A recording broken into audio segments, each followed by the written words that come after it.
আসসালামু আলাইকুম। Hi everyone, this is Raju. Welcome back my YouTube channel birds with bike session 6-এর day 18 আজকে। আর এই 18তম একদম 0 থেকে 18 দিন পর্যন্ত শীতকালে আমি কি বিষয় মেনে চলছি সেই বিষয়গুলো নিয়ে আজকে আমি আপনাদের সাথে কথা বলবো। তো যে বিষয়গুলো মেনে চলছি তার ভিতরে নাম্বার 1 হলো মুরগির বাসস্থান বা শেডের ভিতরের পরিবেশ। আর এখন তো শীতকাল, আর এই শীতকালে দিনে একটা পরিবেশ, রাতে আর একটা পরিবেশ সৃষ্টি হয়ে যাচ্ছে। রাত এখানে 4:30 বাজে, 4:30 থেকে মানে কুয়াশা পড়া শুরু হয়ে যায় একদম ভোর পর্যন্ত। এখনও পর্যন্ত আমি যখন আসছি এখনও পর্যন্ত কুয়াশা পড়তেছে এবং সূর্য ওঠার আগ মুহূর্ত পর্যন্ত এই কুয়াশাগুলো স্টেবল থাকে। তো সেই কুয়াশার কারণে এবং বাতাস হয় মৃদু, এই বাতাসের কারণে আমরা ভিতরে পরিবেশ টিকে রাখার জন্য কি করছি, এই দেখেন টোটাল সাইডটা আমরা পর্দা দিয়ে দিয়েছি।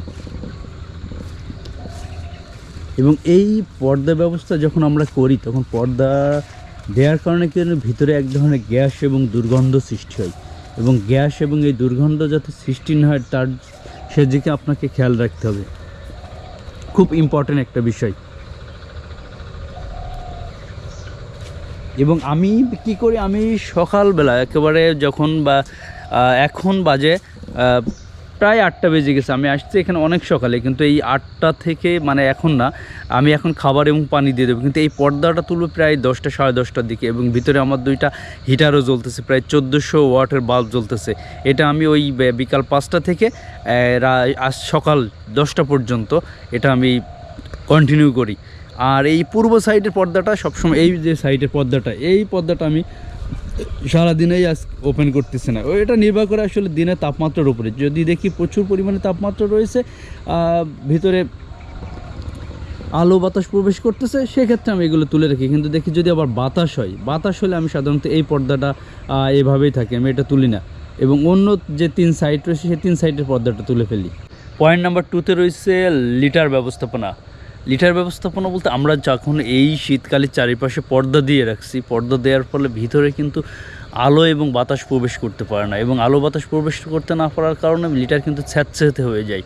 আর একটা ব্যাপার, এই শীতকালে কিন্তু এর আগে আমরা মুরগি লালন পালন করছি, বালি দিছি, তারপরে আমরা ধানের চিটা বা তুষ দিছি। এখন কিন্তু আমরা শীতকালে চিটা এবং ধানের তুষ দেবো, এখন কিন্তু আর বালি ইউজ করি না। বালি তো ঠান্ডা, এখন আপনি যখনই বালি ইউজ করবেন তখন কিন্তু ঠান্ডাটা একেবারে জেঁকে বসবে। এমনি শীতকালে ঠান্ডা লাগে মুরগির, আমরা সবাই জানি। এবং যখনই আপনি বালি দেবেন তখন আপনার এই ঠান্ডা চলে আসার সম্ভাবনাটা, পসিবিলিটি থাকবে অনেক বেশি। সেজন্য আমরা বালি ইউজ করবো না। শীতকালে আমরা মিনিমাম 4 ইঞ্চি চিটা বা তুষ ইউজ করব। এবং এই যখন তুষ আমরা ইউজ করি তখন কিন্তু তুষ ভিজে যায়। আপনারা যখন পর্দা ব্যবস্থা করি, পর্দা দেওয়ার কারণে চারিপাশে ভেতরের চিটা কিন্তু একেবারে দ্রুত শুকায় যায়। দেখেন ভিতরে কিন্তু আমরা চিটা ইউজ করছি।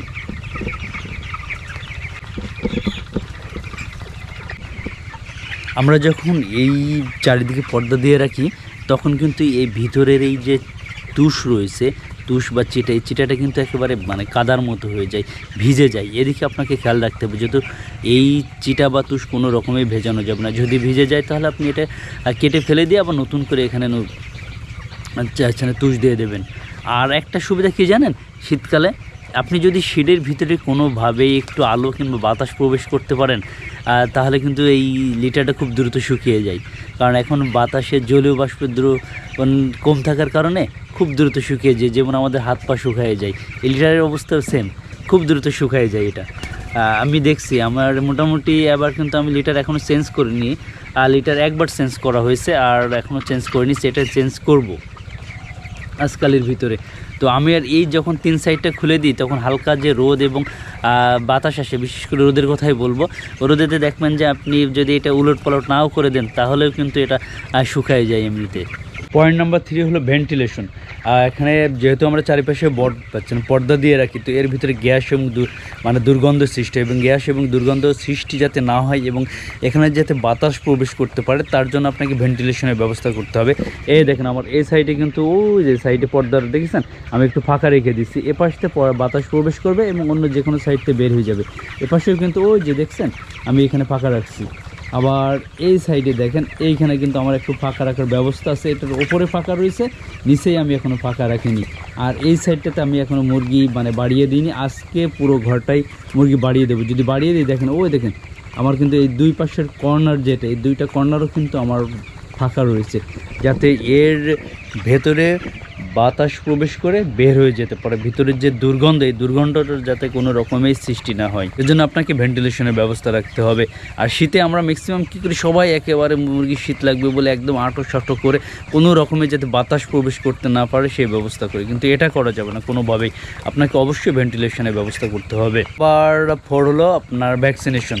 শীতের সময় মুরগির আমরা যারা লালন পালন করি তারা আমরা সবাই জানি একটু রোগ জীবাণু বেশি হয়, এবং এই রোগ জীবাণু বেশি যাতে না হয় সেজন্য আসলে আমাদেরকে ভ্যাকসিনেশন করতে হবে এবং ভ্যাকসিনেশনের সুব্যবস্থা করতে হবে। এ বিষয়ে আমার একটা নতুন ভিডিও আছে, ভ্যাকসিনেশন কিভাবে আমরা করব সেটা আপনারা সবাই দেখবেন। এই বিষয়টা নিয়ে আমি খুব বেশি আর কথা বলবো না। নাম্বার 5-এ আছে খাবার পানি।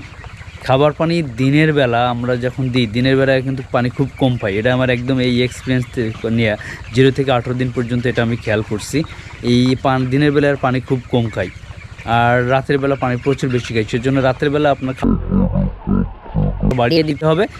আর দিনের বেলা আপনি কি করবেন, আমরা যখন সকালে ফার্স্ট ওয়ারে পানি দিই, একেবারে আপনার অনেক ম্যাক্সিমাম মানুষ সব ধরা পানি মানে রিজার্ভ পানি দেয়। এই রিজার্ভ পানিটা প্রচুর পরিমাণে ঠান্ডা থাকে। আপনি যদি ডিরেক্ট ওই পানিটা দেন তাহলে আপনার মুরগির ঠান্ডা লাগার পসিবিলিটি থাকবে অনেক বেশি। সেজন্য আপনি ডিরেক্ট ওই পানি ইউজ করবেন না। আমি টিউবওয়েল থেকে মানে কয়েক বালতি পানি ফেলে দিয়ে, আমার এখানে যেহেতু গরু রয়েছে, গরুর গোসল করানো হয়, গোয়ালঘর পরিষ্কার করা হয়, তারপরে আমি মোটর দিয়ে ওই যে গরম পানি আছে সেই গরম পানিটা ধরি, গরম পানিটা ধরে তাদেরকে গরম পানি সরবরাহ করি। কোনোভাবে ঠান্ডা পানি দেওয়া যাবে না। এই ঠান্ডা পানি দিলে এদের ঠান্ডার পসিবিলিটিটা চলে আসবে বেশি, অনেক বেশি। তো মোটামুটি এই 5টা বিষয়ই আমি বেশি ফোকাস করতেছি শীতে মুরগি লালন পালনের জন্য। আমার মনে হয় এই 5টা বিষয় যদি আপনি ভালোভাবে মেনটেন করতে পারেন তাহলে শীতে আপনার কোনো প্রবলেম হবে না। আর শীতে প্রবলেম না হওয়ার পসিবিলিটি বেশি যদি একটু খেয়াল রাখা যায়। তো সবাই ভালো থাকবেন, সুস্থ থাকবেন, দেখা হবে পরবর্তী ভিডিওতে। আল্লাহ হাফেজ।